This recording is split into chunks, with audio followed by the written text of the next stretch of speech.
ترجمه او تفسیر. وړاندې کوونکی مفتی عبدالاحد خاکسار.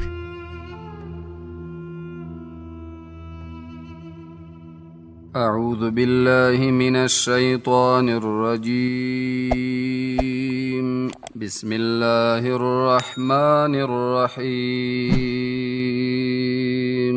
يا أيها الناس اعبدوا ربكم الذي خلقكم والذين من قبلكم لعلكم تتقون. الذي جعل لكم الأرض فراشا والسماء بناء وأنزل من السماء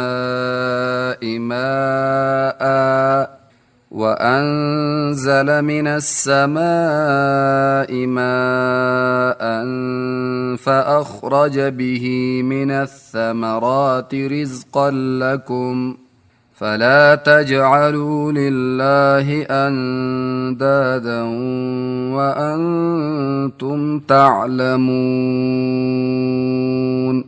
صدق الله العظیم. د شمشاد رادیو ټولو اوریدونکو د تفسیر او ترجمه ټولو مینوالو السلام علیکم ورحمت الله وبرکاته. زه عبدالاحد خاکسار د تفسیر او د ترجمه دغه خپرونه ستاسې حضور ته وړاندې کوم. هیله ده چې د صحت جامه په تن ولرئ او ورځ مو په خیر پیل کړې وي. د دې نه وړاندې رکوع کې رب العالمین جل جلاله بیان پکې د فرقو ثلاثه وکړه چې یو خالص مؤمنانو او بل کفار او بل منافقین. د دغې درې ډلو بیان وشه، څه اجمالا او څه تفصیلا. نور قرآن عظیم الشان په هم بحث او مباحثه کوي.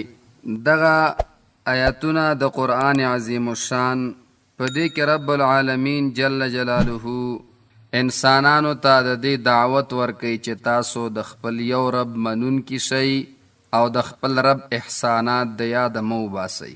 الله در سره ډېر احسانات کړي دي، نو د احسان په بدل کې باید چې ته د الله تعالی شکر ادا کی او د هغې احسان ومنې. ځکه د انسان فطرت دا دی الانسان عبد الاحسان. انسان چې دی نو دا د احسان بنده وي. څوک چې ورسره احسان کوي دی د هغې غلام جوړ شي. نو رب العالمین جل جلاله احسانات در سره کړي، نو ته د هغې احسان منونکی شو، د هغې سره څوک شریک مه پیدا کوه، نه په ذات کې نه په صفاتو کې، نو ته د رب العالمین جل جلاله منونکی جوړ شه. یا ایها الناس، اے انسانانو، اے خلکو، اعبدو عبادتو کئی ربکم د خپل رب، الذي د هغې رب خلقکم چې تاسو پیدا کړي ای، والذین او هغه کسان من قبلکم چې مخکې ستاسو نه وو، ستاسو مور او پلار، نیکونه، شجره نسب چې څومره وړاندې ځي، دا ټول رب العالمین جل جلاله پیدا کړي دي. نو یوازې تا سره احسان نه دی کړی، بلکې ستا د راتلو دپاره الله تعالی په څومره نورو مخلوقاتو احسان وکړو، ته دنیا ته راوړلې. لعلکم تتقون، ای لکی تتقون، دې دپاره چې تاسو تقوا حاصله کوئ، تاسو د دې الله نه وویریږئ. دومره احسانات در سره دې دپاره کړي. الذي علماء فرمایي چې دا اذ هو الذي دی، الذي الله غزاد دی، جعل چې جوړ کړی دی، لکم تاسو لره الارض ازمکا، فراشن فرش، ګرځولې ده الله تعالی ستاسو دپاره ازمکا فراشن فرش، والسماء او اسمان جوړ کړی دی، بناء چت، وانزل نازل کړی دی الله تعالی من السماء د اسمان نا ماء اوبه. رب هغه ذات دی چې په تاسو باندې د اسمان نه اوبه نازلوي په شکل د باران سره. فاخرج راوباسي به په دې باران سره من الثمرات قسمه قسمه میوې، رزقا لکم خوراک ستاسو دپاره. څومره مهربانه ذات دی. فاخرج راوباسی دا اللہ تعالی به پا دی باران سرا من الثمرات قسمه قسمه میوه، رزقا لکم خوراک ستاسو دا پارا. من الثمرات میوه در تر وباسي رزقا لكم خوراک ستاسو د پاره دا مفعول له ده. فلا تجعلوا مگر زوی مجوړوي لله د دې الله د پاره اندادن شریکان مجوړوي د الله سره شریکان وانتم حال دا دې چې تاسو تعلمون خپويږئ چې د دې الله سره څوک شریک نشتا. خدر ته معلومات دې چې رب العالمین جل جلاله یو ذات ته د دې سره څوک شریک نشته دی ولیکن بیا مر سره شریکان پیدا کوي. وانتم تعلمون یا ایها الناس اے انسانانو یا ایها الناس کے علماء کرام لکی ناس دیکھ اللہ تعالی یا ایها الناس یواز انسانان یاد کړه. مفسرین وی دیکھے یو لفظ پک مقدر دے چې هغه ته والجن وی یا ایها الناس والجن اے انسانانو پیریانو اعبدوا ربکم عبادت کوي د خپل رب. وی پیریان پک زکه داخل دی چې پیریانم مکلف دي کنه هغه امدا الله تعالی عبادت کوي. قرآن عظیم الشان کے رب العالمین جل جلالہ فرمائی وما خلقت الجن والانس الا لیعبدون مانے دی پیدا کری پیریان و انسانان مگر د پاره د عبادت میں پیدا کری دی. نو یا ایوہ الناس کے انسانان امراغل او پکے پیریان امراغل ولی دوان مکلف مخلوق دے دوان بد رب العالمین جل جلالہ عبادت کئی. وی دانا سے پکے ولی ویل نو وی دے پکے شرافتن ذکر کو چا اللہ تعالی انسان تا شرافت ورکڑے. اللہ فرمائی وَلَقَدْ كَرَّمْنَا بَنِي آدم ما دا آدم علیہ السلام اولاد تا عزت ورکڑے. نو زکا انسانان یاد کڑا دا بہتر او پیریان یاد نکڑا.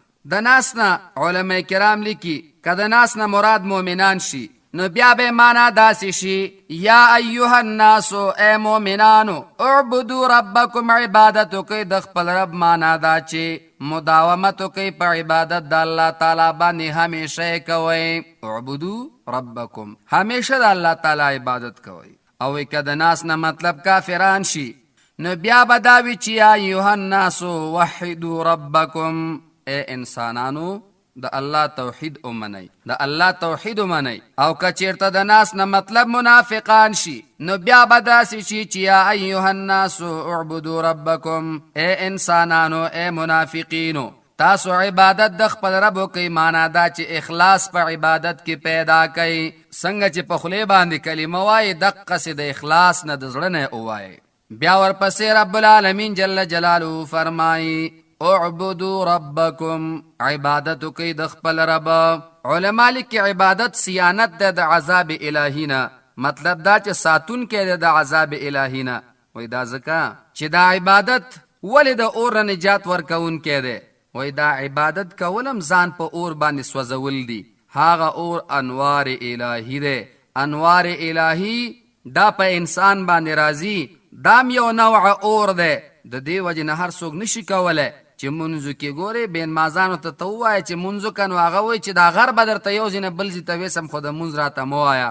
نو وای ځکه عبادت گزار د الله تعالی د عذاب نه په ورځ د قیامت کې د اور نه بچو چې د دنیا کې په اور باندې ځان سوځولې ده نو هغه دنیا کې الله تعالی د اور نه زکه ساتي. یا علماء کرام لیکي چې الله تعالی فرمایي وَإِن مِّنكُمْ إِلَّا وَارِدُهَا كَانَ عَلَى رَبِّكَ حَتْمًا مَّقْضِيًّا. اللہ فرمائی نشت یو ستاسو نه مگر په دې پولیس رات باندې بزی. علماء لیکي چې د جنت لار په جهنم ده نو په دې پولیس رات باندې بتیریږي او جنت ته بزی. چا چې په دنیا کې عبادت کړي نو دغه خلکو په دنیا کې د اور سره آشنایی پیدا کړي ده نو دوی چې په دغه لار تیریږي نو جنتیان به نسوځي او جهنميان به اوسوځي ولاندې جهنم ته به گزار شي. الله دې مونږ تاسو وساتي. نو اعبدوا ربکم عبادت کوي د خپل رب. اعبدوا دعوه ده نو د دعوی د پاره دلیل پکار ده. نو دلیل پکې الله تعالی اجمالی ذکر کړي ربکم. دا ربکم چې پکې راغی نو دا دلیل شو اجمالی دلیل شو چې زکه د رب عبادت کوي. عبادت زکه پکار ده چې تاسو رب دی کنه نو د خپل رب عبادت خو پکاري. او بیا په دې ټولو الفاظو کې لفظ د رب څنګه راوړه. علماء کرام لیکي دا رب چې ده دا تربیت کننده ته وای او په دې ربکم کې ارس راغله جون ورکول اولاد ورکول خزه ورکول دوستان ورکول رزق ورکول دا ټول په لفظ د رب کې پراته دي. وایي ځکه په عالم ارواح کې رب العالمین جل جلاله ټولو ارواح روحونو ته ویلي په ازل کې الستو بربکم، ایا زه ستاسو رب نه یم؟ په نورو باندې واده نه واغستې، خو په دې لفظ د رب باندې واده اغستې وه. زه ستاسو رب نه یم. وجه دا ده علما کرام لیکي چې رب لفظ ذکر راغی چې رب ستاسو هغه ذات دی چې تاسو ته ژوند درکړی، اولاد درکوي، ښځې درکړې ده، دوستان رب العالمین جل جلاله درکوي. نو دا ټول رب لفظ پسې تړلی دی. دا یو جامع صفت دی د الله تعالی. دې وجې نه کله چې پیغمبران دعا کوي، زمونږ او ستاسو د ټولو پلار حضرت آدم علیه السلام چې کله دعا کوي نو په هغې کې لفظ د ربنا ذکر دی. ربنا ظلمنا، ای رب زمونږه مونږ ظلم کړی، نو لفظ د ربنا وایي. د مریم بیبي مور چې وایي رب انی وضعتها انثی، ای رب ما نه خو جنۍ پیدا شوه دنیا ته، نو هغه په لفظ د رب باندې آواز وکړم. بله مسله علما کرام دا لیکي، وای کومه دعا کې چې لفظ د رب نوي الله تعالی هغه دعا نه قبلوي، ځکه چې دا د رب لفظ یو ذریعه ده د دعا د قبلېدلو دپاره. نو چې کله دعا کوئ نو ربنا پکې مخکې وایئ. مونږ او تاسو چې مانځه کې هم کومه دعا وایو نو هغې کې هم داسې وایو ربنا آتنا فی الدنیا حسنه، لفظ د رب دی پکې که نه. بله دا چې لفظ د رب به کومې وویلې، ځکه چې رب ستا لوی محسن دی. د رب در سره ډېر احسانات کړي دي، بندانو تم د دغې رب د احساناتو په بدله کې د دې عبادت وکړه. نو الله در سره احسانات کړي، د دې عبادت په کار دی. نو ربکم دلته په منزله د دلیل دی، او دا یو اجمالی دلیلو چې قرآن عظیم الشان ذکر که. لاندې ورپسې نور بیا تفصیلی 5 دلایل الله تعالی ذکر کوي. ربکم الذی، رب ستاسو هغه ذات دی، خلقکم چې تاسو یې پیدا کړي د عدم نه وجود ته راوستلی، والذین او هغه کسان هم پیدا کړي من قبلکم چې مخکې ستاسو نه، لعلکم تتقون، دې دپاره چې تاسو تقوا حاصله کوئ، دې دپاره چې تاسو تقوا حاصله کوئ. نو په دغې الذي خلقکم والذین من قبلکم په دې جملو کې الله تعالی انسان ته دعوت فکر ورکه چې د هغې ذات عبادت وکړه چې ستا رب دی. ته د یو ساس کې د مني نه څومره ښکلی انسان جوړ کړې، او تا ته هم دا حکم دی چې ته کله دعاګانې کوې نو خپله دعا په لفظ د ربنا باندې مزینه او ښایسته که. رب العالمین جل جلاله ورته دا دعوت ورکه، یو فکر ورته جوړ که چې انسانه ته نوي الله تعالی پیدا کړی او بیا در باندې خپل رحمتونه وکړل. ته په دنیا کې نوې رب العالمین جل جلاله پیدا کړی، یعنی د نیس نه هسته راوستلې، د یو ساس کې منی نه الله تعالی څومره ښایسته شکل ستا جوړ که، څومره ښکلی شکل. اوس چې درته انسان ګوري نو مینیږي در باندې. دا چا وکړه؟ دا هغې ذات وکړه چې هغې ته رب وایي. نو انسان ته د دې خبرې دعوت الله ورکوي چې ته د دې الله تابعدار شه او د محمد رسول الله صلی الله علیه وسلم تابعدار امتی او غلام جوړ شه. دا ټول نعمتونه ستا دپاره دي او تا ته الله پیدا کړي دي. او بیا ورته دا فکر ورکوي چې یوازې ته نه، ستا مور پلار سره او نیکونو سره هم احسان کړی. نو د دې رب تابعداري وکړه، او تابعداري چې کوې ګوره بنده دې کې دام یاد ساته، په خپله خوښه به د رب تابعداري نه کوې، په طریقې د جناب محمد رسول الله صلی الله علیه وسلم باندې به تابعداري کوې. نو ته یو غیرتي امتی جوړ شه د محمد رسول الله صلی الله علیه وسلم. دا ټول کائنات ستا دپاره تابع دي، د عقل نه کار واخله. دې وجې نه یو شاعر وایي کہ محمد سے وفا تو نے تو ہم تیرے ہے، یہ جہان چیز ہے کہ لوح و قلم تیرے.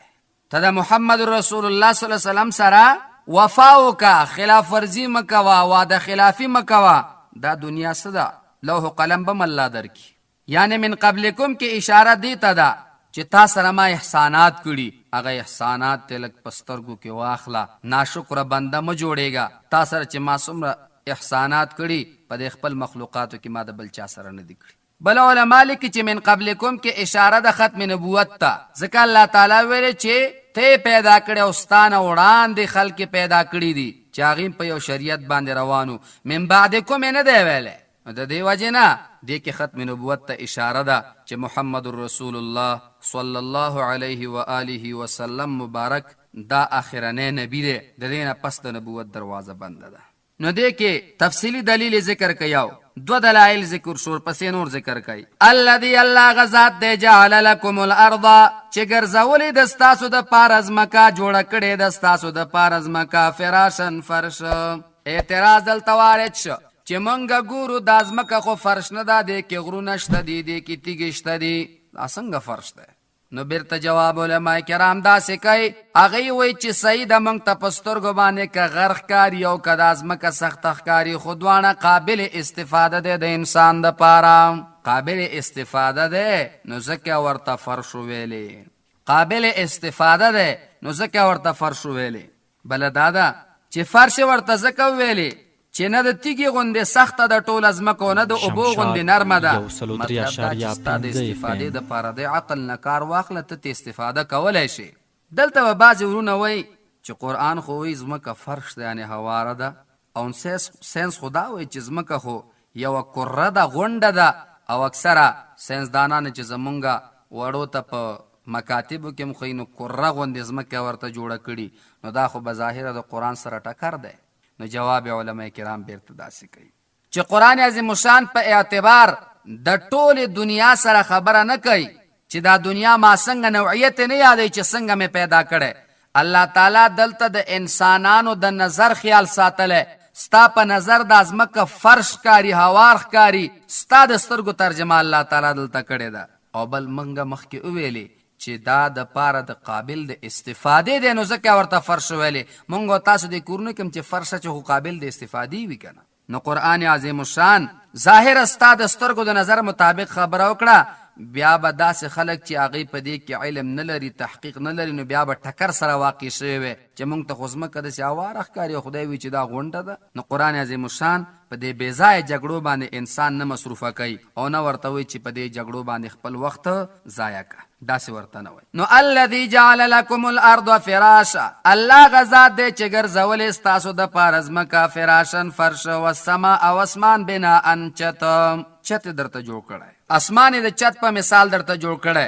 څنګه چې ستا دغه کوټه پورته چت لري او دغه چت ته د ګرمۍ نه او د یخنۍ نه ساتلی، دغسې دا اسمان هم ستا دپاره یو محافظ دی، ستا د خدمت دپاره لګېدلی. که چېرته د شپې اوځې نو په هغې کې ستا دپاره سپوږمۍ لګېدلې، او که د ورځې ته اوځې نو ستا دپاره لمر لګېدلی. نو دا ټول ستا د استفادې دپاره دی او ستا دپاره الله تعالی پیدا کړي، خو ته یې ځان ته پیدا کړی، ته به د الله عبادت کوې. والسماء اسمان بناء چت. وانزل بل دلیل، وانزل او نازل ای دا الله تعالی، نازل کړي دی الله تعالی من السماء د اسمان نه ماء اوبه. دلته الله تعالی وایي چې مونږ د اسمان نه هر شی نازل کړی چې هغه ماء د اوبو په شکل مونږه د اسمان نه سره نازل کړي چې هغې ته مونږ تاسو باران وایو. نو دلته خو یو بل ټکر بیا موجود دی. ساینس خو وایي چې دغه باران د وریځې نه کیږي او قرآن دلته وایي چې د اسمان نه کیږي. نو علماء کرام جواب کوي یا خو ورته اسمان الله تعالی په اعتبار د اوچتوالي ویلي، علما لیکي هر شی چې د انسان مافوق د پاسه دی دې ته السما وایي. نو وی الله تعالی مقصد تی نه دغه اسمان نه دی، د الله تعالی مقصد تی نه دغه پورتوالی د باران دی چې د هغې ځینه باران نازلیږي. دویم جواب علما داسې کوي، وایي چې باران خو د وریځې نه راځي، د خلا نه راځي، مګر دا حکم د اسمان نه دی، حکم د اسمان نه دی، نو ځکه اسمان ته خطاب وشو. در حقیقت حکم د پورته اسمان نه دی. لکه مونږ تاسو وایو دلته په دې وطن کې چې نوی نظام شروع شي، وایي دا د چا حکم دی؟ وایي دا د کابل حکم دی. نو کابل خو ټول وطن کې ګرځي نه، مطلب دا دی چې د کابل نه دغه امر شوی دی. یا مثال په طور یو سړی د یو بادشاه نوم واخلي چې فلانکي بادشاه هغه غله ختم کړه، فلانکي بادشاه هغه دا کار وکړه، دا اخو خپله په دننه ارګ کې ناستي، حکم یې کړی وي د هغې حکم اصل مرجع چې دغه بادشاه دی. نو دلته وی اسمان ته چې کله دغه نوم د اسمان اغستل شوی، نو حقیقي الله تعالی هغه حکم طرف ته اشاره کړي، حکم د اسمان نه دی او راوریږي هغه د وریځې نه. الله تعالی موی وانزلنا من المعصرات ماء ثجاجا، الله تعالی وریځې نه باران کوي. فاخرج، په دې به انشاءالله بیا تحقیق کو په خپل ځای کې، فاخرج راوباسی الله تعالی به په دې باران سره من الثمرات میوه، هر قسمه میوه در تروباسی. حدیث مبارک کې راځي نبی پاک صلی الله علیه وسلم مبارک فرمای الله تعالی د باران سره مړزمکه ژوندۍ کوي. پورا حدیث داسې دی الله تعالی د نیکانو سره په ناسته کې زړونه ژوندۍ کوي، او لکه څنګه چې الله تعالی د باران سره مړزمکه ژوندۍ کوي. دغه قول د حضرت صدیق اکبر رضی الله تعالی عنہ هم منقول دی.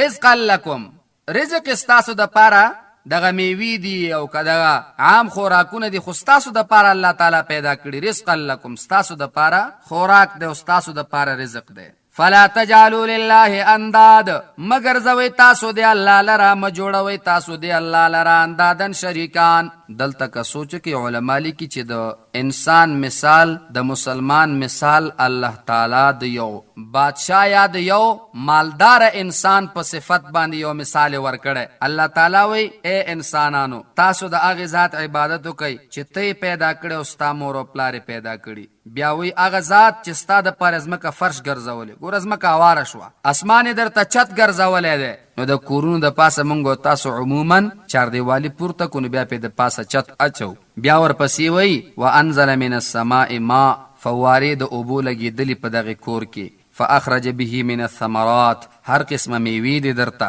ستا په دې کور کې هر قسمه میوه ده. نو چې دومره سهولت په یو کور کې وي، نه دا خو د مالدار کور دی، دا خو د غریب سړي کور نه دی.